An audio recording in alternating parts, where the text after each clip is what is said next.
So I'm old enough to remember the different cycles when we said actually the days of the big four, or however you want to describe big six, I'm old enough to remember that, are over. And I can remember 2000, the internet bubble and new internet banks which had no branches were going to shake things up.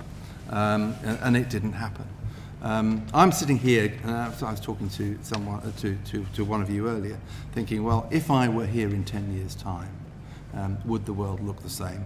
And so I'm going to gamble, probably that I'll be retired, but that it will be different, because I think it is changing, but it's not breaking up in the sense that I think you were inferring, or I would infer from what you said, which is how do we make them smaller?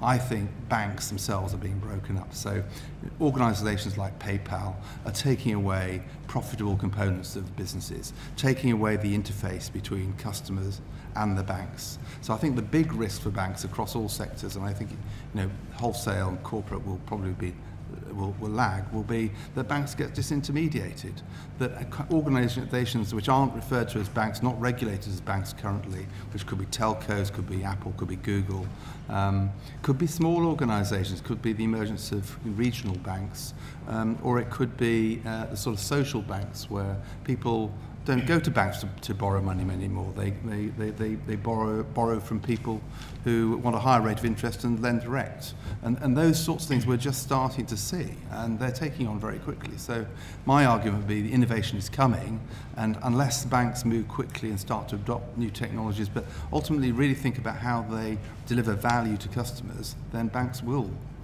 be different in 10 years. I think what I would say, I actually think the competitive environment, certainly on corporate banking, is changing in the UK. And I think the gentleman sat to my left is a very good example of that. They're going to have a corporate bank once the RBS divest of their share across Santander, which will make Santander a major player in the corporate space. So that gives you one more bank. There's another bank, Handelsbank, who again successfully have come in and established themselves in the UK. Traditional relationship banking type proposition, and are successfully slowly building share. I think it is a very competitive marketplace, and it is growing in competition, and there is a good balance that is happening. But I think you need to balance it also with scale, security, and ability to invest. And if you end up with too many very small banks, they won't be able to invest in the kind of expertise that actually customers want in the kind of space. So I think there has to be a sensible balance between the two, and the UK market, I think, is probably gradually heading that way.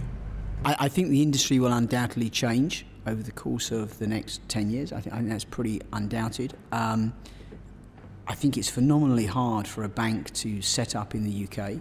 I think, I mean, we've been running a corporate banking business at Santander now for 4 years, and believe you me, my business model assessment discussions with the FSA are still tortuous.